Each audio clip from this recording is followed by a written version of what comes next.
안녕하세요. 드룰리베어입니다. 오늘은 우리 생활과 밀접한 주제인 부동산에 대해 이야기해 보려고 합니다.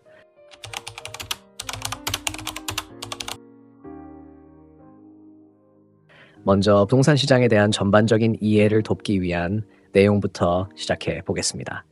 부동산 시장의 특징, 경제 체제 내에서의 특수성, 왜 부동산이 경제에 큰 영향을 미치는지, 집값은 무엇에 의해 결정되는지에 대해 이야기해 보겠습니다. 이런 주제들이 깊이와 넓이를 모두 아우른다고 느껴지시나요?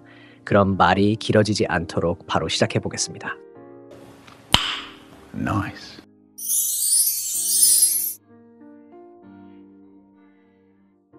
부동산 시장은 전체 경제 체제에서 매우 특별하고 중요한 위치를 차지하고 있습니다. 우선 집이라는 것의 가장 명백한 핵심 포인트는 무엇일까요? 바로 누구나 필요로 한다는 점입니다. 이 말을 가볍게 여기지 마세요. 경제학 용어로 표현하자면 주식이나 채권과는 달리 집은 필수제입니다. 게다가 집은 단순한 소비재가 아니라 투자재이기도 합니다. 투자재는 장기적으로 가치가 보존되거나 상승할 가능성이 있습니다. 예를 들어 어느 날 와이프가 샤넬 가방을 사고 싶어 한다고 해봅시다. 이걸 보고 이거 왜 이렇게 비싸지? 라고 생각할 수 있습니다. 그러면 와이프는 당당하게 이건 비싸 보이지만 장기적으로는 가치가 오를 수도 있어 라고 말할 겁니다. 이렇게 말하면 더 이상 할 말이 없겠죠? 이것이 바로 투자재의 큰 특징입니다. 투자재의 가치는 실제로 당신에게 주는 효용이 아니라 미래의 시장에서 얼마의 가치가 될지에 대한 기대에 따라 결정됩니다. 즉, 다른 사람들이 얼마를 지불할 의사가 있는지가 중요한 것입니다. 그래서 투자재는 가격이 오를수록 사람들이 더 많이 사고 많이 살수록 가격이 더 오르는 경향이 있습니다. 만약 이것을 단순한 소비재로 본다면 그 가격은 전혀 합리적이지 않을 것입니다. 명품술, 예술품 등이 그런 경우입니다. 많은 가정이 평생의 저축을 다 쏟아부어 집을 삽니다. 중국의 경우 70%의 가정 자산이 부동산에 묶여 있습니다. 미국은 이보다 낮지만 그래도 28.9%입니다. 이 수치는 매우 높은 것입니다. 나라 전체의 거의 3분의 1의 가정재산이 이 시장에 집중되어 있는 것입니다. 중요한 점은 이 비율이 덜 부유한 가정일수록 더 높다는 것입니다. 즉, 집은 경제체제의 거의 모든 사람과 연결되어 있습니다. 그리고 덜 부유한 가정일수록 이 연결은 더 강력합니다. 그래서 부동산은 매우 독특하며 주식시장과는 완전히 다릅니다. 부동산 시장의 세 번째 특징은 경제체제 내에서 더 중요한 점일 수 있는데 바로 부동산이 신용과 깊게 연관되어 있다는 것입니다. 신용이라는 단어를 들으면 약간 낯설게 느껴질 수도 있습니다. 쉽게 말하면 사람들이 집을 사기 위해 대출을 받아야 한다는 뜻입니다. 즉, 부동산이라는 필수재는 대부분 사람들의 주요 자산이며 많은 사람들이 이를 위해 20-30년 동안 부채를 짊어지게 됩니다.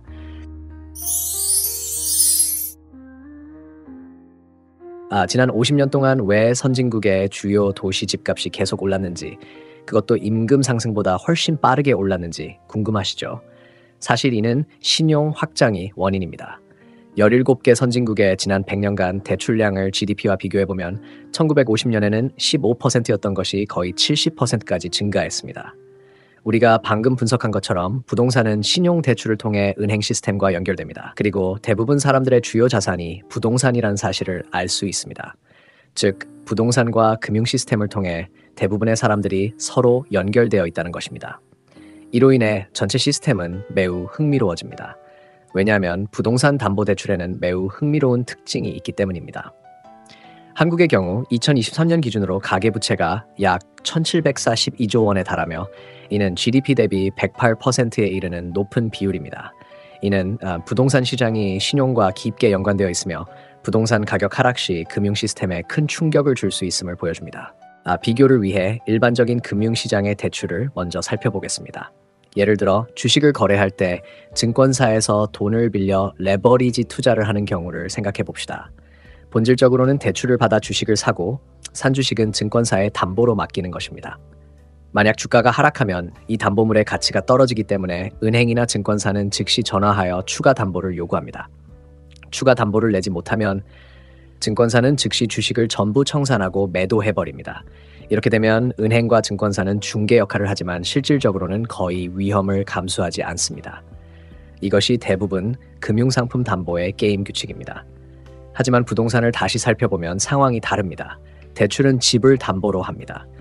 정상적인 상황에서는 집값이 계속 오르기 때문에 만약 대출금을 갚지 못하면 은행은 집을 매각하여 손해를 보지 않고 심지어 이익을 볼 수도 있습니다. 그러나 집값이 하락하거나 폭락하는 상황에서는 이야기가 달라집니다. 대출금을 갚지 못했을 때 은행이 집을 팔면 손해를 볼 수 있습니다. 게다가 부동산 거래 비용은 매우 높아서 시장 가격보다 낮은 가격에 팔릴 가능성이 큽니다. 이것을 앞서 말한 금융상품 담보와 비교해보면 문제가 어디에 있는지 알 수 있습니다. 은행은 중개자로서 위험을 부담하게 됩니다. 어떤 이유로 집값이 하락하기 시작하고 많은 사람들이 주택대출을 갚지 못하거나 갚기를 원하지 않으면 은행은 막대한 손실을 입게 됩니다. 자연스럽게 은행은 대출을 줄이게 되고 경제 내 유동성이 말라붙어 경제 활력이 크게 떨어집니다. 많은 기업이 자금난에 시달리고 심지어 파산할 수도 있습니다. 총 수요가 감소하고 경제는 침체에 빠집니다. 간단히 말해 부동산이 무너지면 신용이 무너지고 신용이 무너지면 은행이 무너집니다. 은행이 무너지면 모든 사람이 큰 타격을 입게 됩니다. 여기서 언급한 유동성이 말라버린 상황은 금리 인상 효과와 비슷합니다.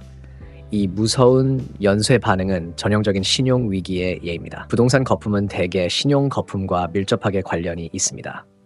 앞서 말한 무서운 연쇄 반응의 초기 원동력은 일반적으로 부동산 거품의 붕괴에서 시작되며 이는 신용 위기를 통해 실물 경제로 점차 확산됩니다.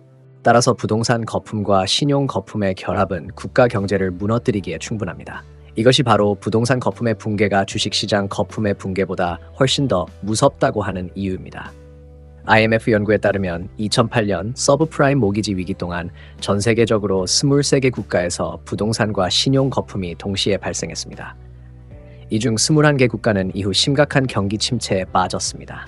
전 세계적으로 지난 50번의 경제 위기 중 3분의 2 이상이 부동산 거품 붕괴로 인해 발생했습니다. 우리가 알고 있는 가장 널리 알려진 위기, 예를 들어 1990년대 일본의 경제 위기, 2010년 이후 유럽의 채무 위기, 그리고 미국의 2008년 서브프라임 모기지 위기, 2022년 중국의 부동산 위기 등이 모두 부동산 시장의 결과물입니다. 특히 미국의 2008년 서브프라임 모기지 위기는 신용위기 연쇄 반응의 전형적인 사례입니다. 왜 신용위기가 무서운지에 대해 이야기해 보겠습니다. 신용위기가 발생하면 은행 시스템을 구제하는 것이 매우 어렵고 비용이 많이 듭니다. 미국이나 일본은 자체적으로 돈을 찍어내어 은행을 구제할 수 있습니다. 하지만 EU의 경우는 문제가 복잡해집니다. 돈을 찍어내는 것은 EU 내에 어떤 한 국가가 결정할 수 있는 일이 아니기 때문입니다. 아일랜드나 스페인과 같은 국가들은 유럽연합이 막 설립되었을 때 상대적으로 저렴한 집값 때문에 사람들이 몰려들었습니다. 정부는 갑작스러운 번영에 직면했고 당시 국회의원들 중 다수가 5채, 10채, 심지어 20채 이상의 집을 소유하고 있었기 때문에 정책적으로 눈 감아 주었습니다. 금융 시스템의 규제도 완화되었고 국가의 실물 경제는 부동산에 집중되기 시작하여 신용 거품이 형성되었습니다. 결국 유럽 채무 위기가 터지면서 거품이 붕괴되었고 은행 시스템은 막대한 부실 채권을 안고 붕괴 위기에 직면했습니다. 스페인 정부는 돈을 자체적으로 찍어낼 수 없었기 때문에 유럽 중앙은행이 돈을 찍어야 했습니다. 동시에 유럽연합은 각국이 마음대로 채권을 발행하는 것을 허용하지 않았습니다. 결국 스페인은 유럽연합으로부터 1,000억 유로를 빌려 은행을 구제할 수밖에 없었고 큰 빚을 지게 되었습니다. 이로 인해 지금까지도 스페인의 실물 경제는 회복되지 못했습니다.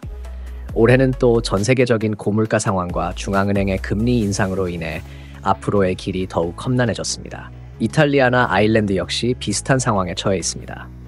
우리가 여러 예를 들어 설명했지만 결국 부동산 위기는 대부분 신용위기와 은행업의 위기라는 결론에 도달하게 됩니다. 방금 우리는 신용위기가 일으키는 효과를 단계별로 설명했습니다. 사실 부동산 시장에는 또 다른 흥미로운 특징이 있습니다. 앞서 말했듯이 집은 투자재의 속성을 가지고 있습니다. 경제 전체의 관점에서 보면 이러한 투자재의 가격 변동은 이론적으로 실물 경제에 영향을 미치지 않아야 합니다.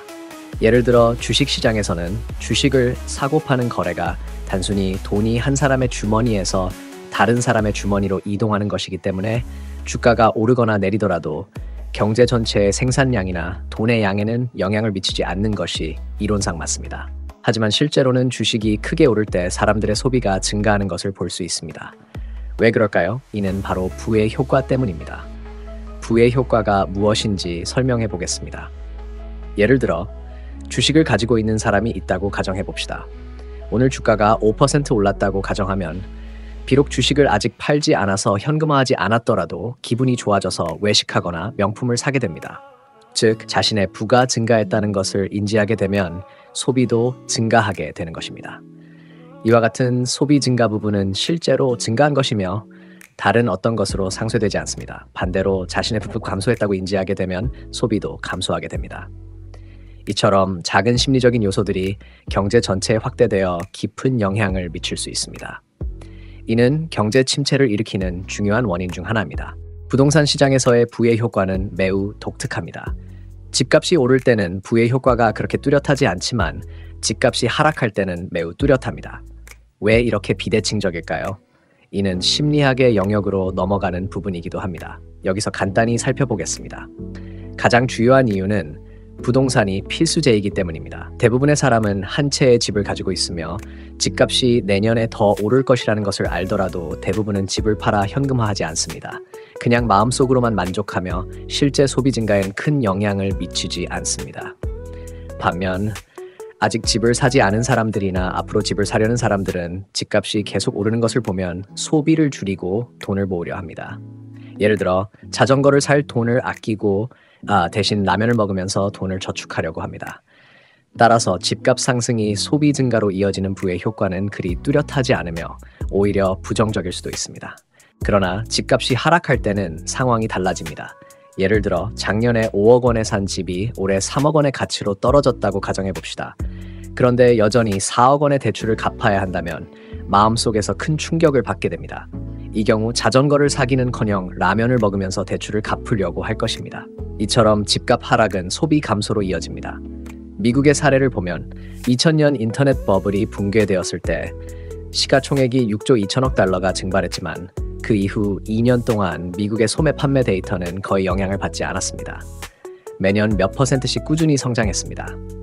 소매 판매 데이터는 시장의 총수요를 어느 정도 반영합니다. 그러나 2008년 서브프라임 모기지 위기 이후 주식시장에서도 6, 7조 달러가 증발했지만 이번에는 부동산 시장에서도 3조 달러의 시가총액이 증발했습니다.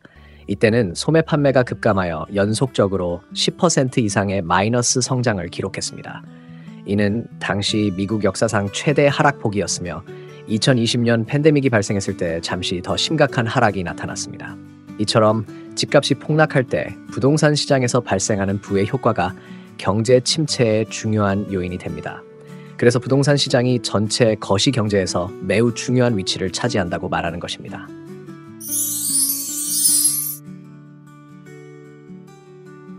방금 우리는 부동산과 관련된 거시 경제적 요소에 대해 이야기했습니다.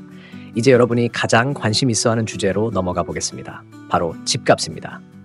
집값이 오를지 내릴지, 지금 집을 사야 할지 말아야 할지 궁금하시죠? 사실 가격을 판단하는 이론은 아주 기본적인 것으로 공급과 수요의 분석입니다. 공급이 많아지면 가격이 내려가고 수요가 많아지면 가격이 올라갑니다. 먼저 수요를 살펴보겠습니다. 비록 집값은 공급과 수요가 함께 결정되지만 이 중에서 가장 중요한 추진 요인은 수요입니다. 수요란 무엇일까요? 바로 사람들이 집을 사고자 하는 의지와 얼마나 많은 돈을 지불할 용의가 있는지를 말합니다. 주요 요인은 대략 4가지입니다. 이 요소들은 듣기에 당연하게 느껴질 수 있지만 이를 요약하고 연결하고 몇 가지 데이터를 추가하면 부동산 시장의 수요 상황을 대략적으로 파악할 수 있습니다. 먼저 가장 중요한 요소는 당연히 인구입니다.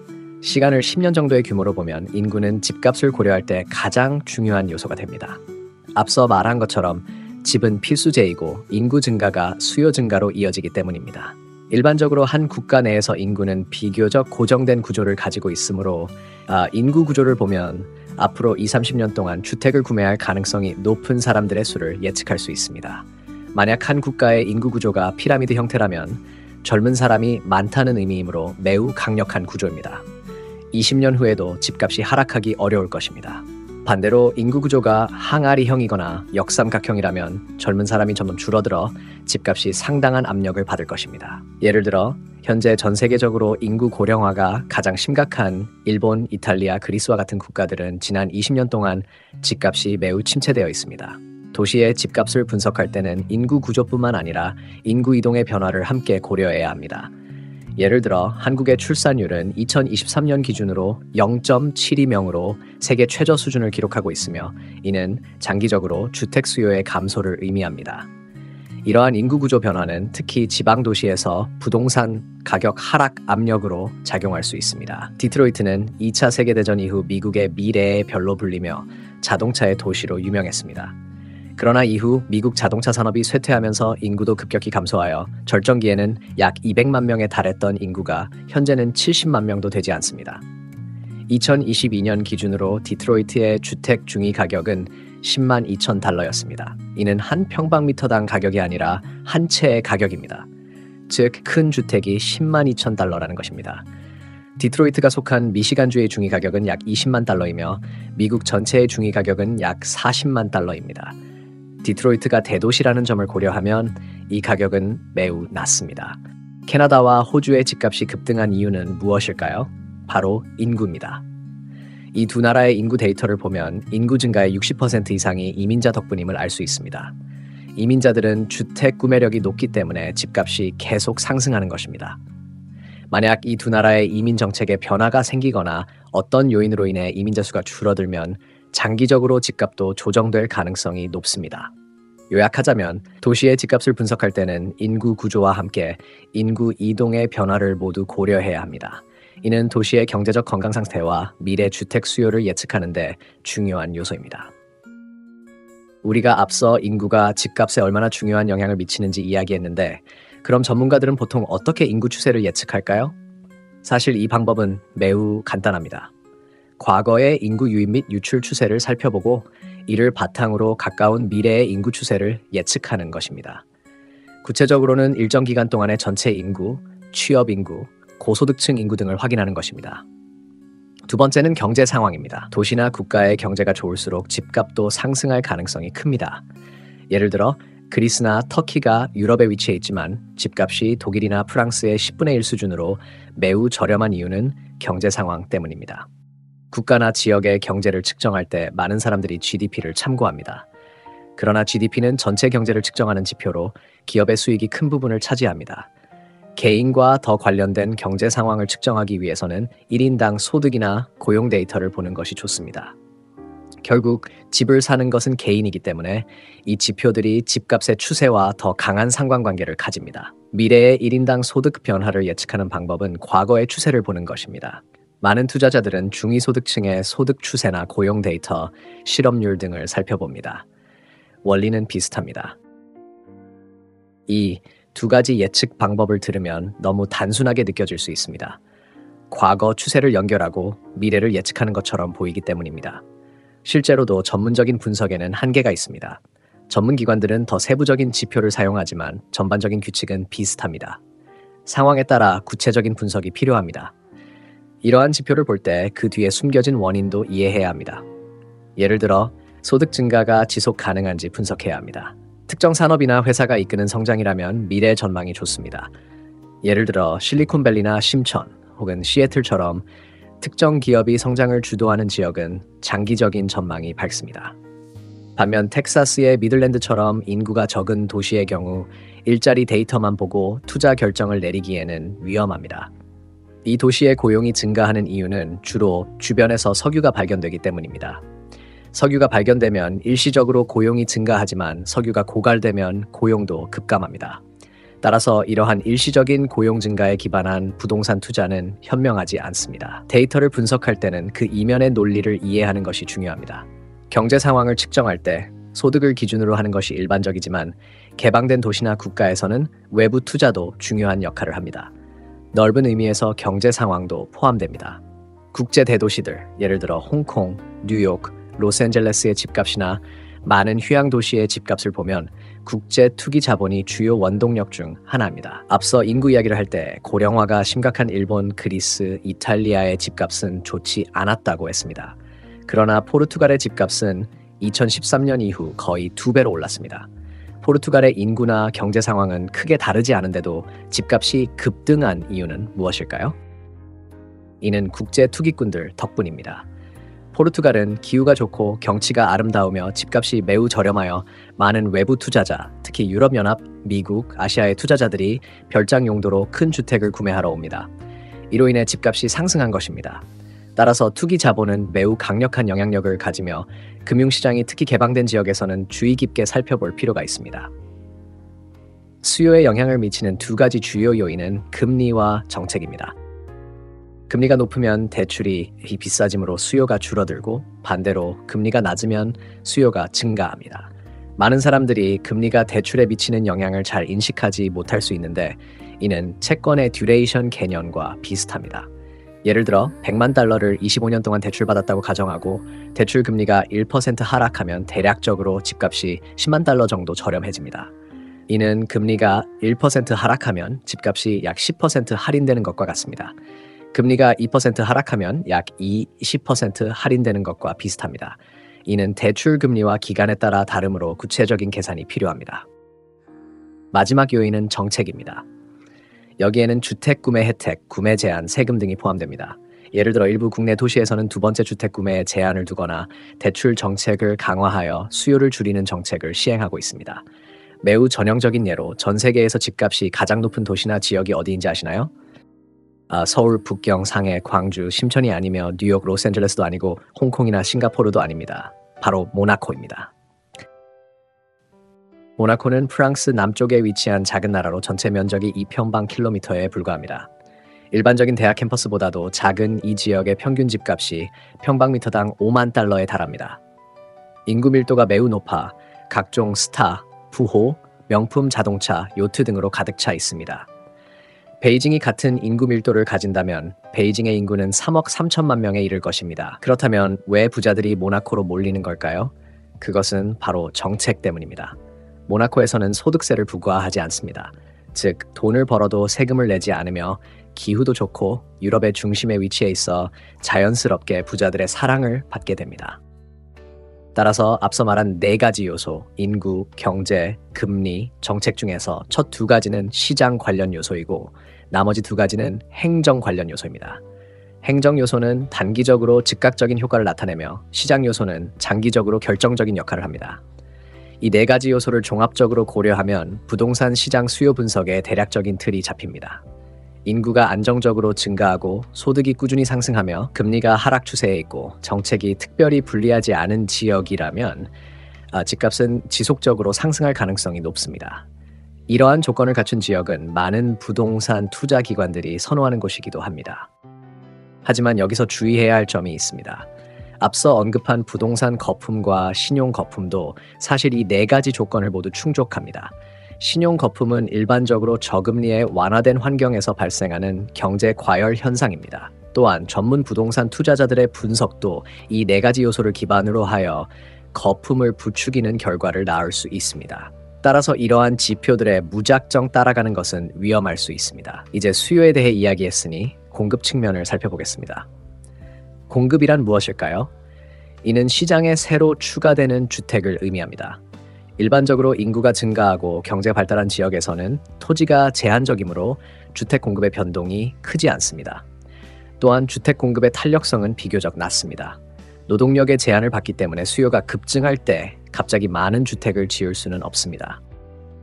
일반적으로 주택 공급을 측정할 때 사용하는 데이터는 Housing Starts, 즉 신축택 착공입니다. 이는 이미 허가를 받아 새로 지을 주택들을 의미합니다.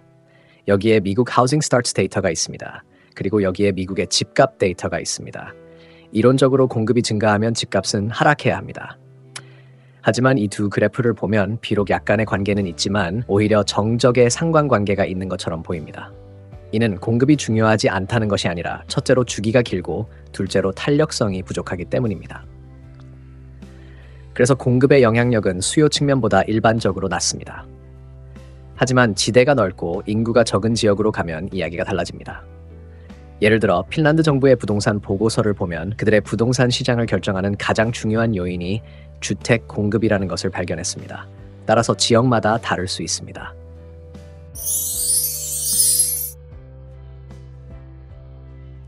이제 흔히 볼 수 있는 부동산 투자 방법에 대해 간단히 설명하겠습니다. 직접 집을 사서 사는 경우는 논외로 하고 부동산 시장에 투자하려면 일반적으로 몇 가지 방법이 있습니다. 먼저 직접 집을 사서 임대하거나 리모델링 후 되파는 방법이 있습니다. 하지만 이 방법의 문제점은 첫째로 많은 시간을 들여 집을 찾아야 한다는 점입니다. 둘째, 모든 리스크가 한 집에 집중된다는 점입니다. 셋째, 부동산 시장의 유동성이 낮아서 급히 돈이 필요할 때 집을 팔기 어려울 수 있다는 점입니다. 심지어 팔더라도 큰 손해를 볼 수 있습니다. 또한 부동산 거래 비용이 높아서 한 번 거래할 때마다 매수자와 매도자의 총 비용이 15%에서 20%에 이를 수 있습니다. 그러나 직접 집을 사는 것의 장점은 부동산 시장의 정보가 불투명하고 비대칭적이기 때문에 시간을 들여 면밀히 조사하고 전문적으로 협상하면 시장 가격보다 저렴한 집을 찾을 수 있다는 것입니다.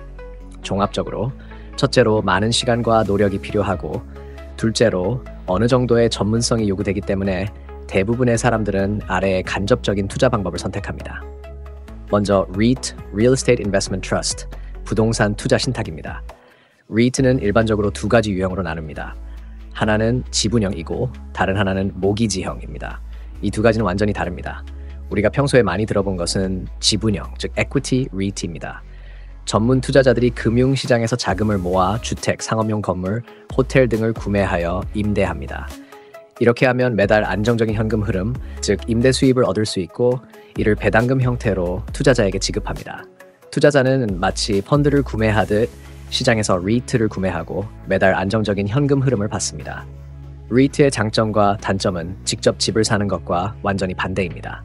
다만 주의할 점은 REIT는 채권과 비슷한 특징을 가지고 있다는 것입니다. REIT는 주로 임대를 목적으로 부동산을 구매하므로 집값 변동이 REIT에 미치는 영향은 크지 않으며 임대 시장의 영향이 더 큽니다.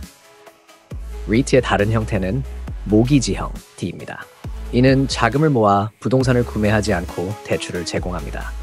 투자자는 매달 정기적으로 이자를 받게 되며 이는 채권과 매우 유사합니다. 모기지형 REIT는 금리와 신용과 더 밀접하게 관련되어 있으며 집값과는 거의 관계가 없습니다. 따라서 REIT는 부동시장에 투자하려는 매우 인기 있는 선택입니다. 미국 시장의 규모는 1조 3천억 달러에 달합니다. 그러나 미래의 집값 상승을 기대하고 이익을 얻고자 한다면 REIT는 적합하지 않을 수 있습니다. 이 경우 두 번째 방법인 부동산 ETF, Real Estate ETF를 고려할 수 있습니다. 부동산 ETF는 앞서 언급한 REITS와 매우 유사합니다. 부동산 ETF는 다양한 REIT에 투자합니다. REIT가 이미 상당히 위험을 줄였지만 대부분 특정 산업이나 지역에 투자합니다. 산업과 지역의 리스크를 회피하고자 한다면 부동산 ETF를 선택할 수 있습니다. 마지막으로 고액 자산가들 사이에서 인기가 있는 부동산 사모펀드가 있습니다. 가장 유명한 예는 블랙스톤입니다. 블랙스톤은 수백억 달러 규모의 새로운 펀드를 조성하여 전 세계 부동산에 투자합니다. 이런 방식은 매우 대규모로 진행되며 전문성이 요구됩니다. 자금을 모은 후 전 세계의 건물, 토지 구매, 리모델링, 마케팅 등 다양한 작업을 진행하고 최종적으로 투자자에게 수익을 분배합니다. 하지만 이는 고액 자산가나 기관 투자자에게만 개방되어 있습니다. 그러나 많은 사람들에게 있어 부동산 시장을 분석하는 것과 실제로 집을 사는 것은 다른 문제입니다. 일반 사람들은 한 도시에 정착하기로 결정하고 돈을 모으고 직장이 안정되면 집을 사기로 결정합니다. 결국 중요한 것은 자신만의 공간을 소유하는 것이 주는 안정감과 집이라는 의미입니다. 그렇기 때문에 평균 소득이나 인구 구조 같은 데이터보다는 개인의 생활과 결정을 더 중요하게 생각하게 됩니다. 오늘 이야기는 여기까지 하겠습니다. 이번 영상은 제가 많은 자료들을 찾아 정리한 것인데 시청자 여러분들께서 재미있게 보셨을지 모르겠습니다. 아무튼 재미있게 봐주시고 구독과 좋아요 부탁드립니다. 감사합니다.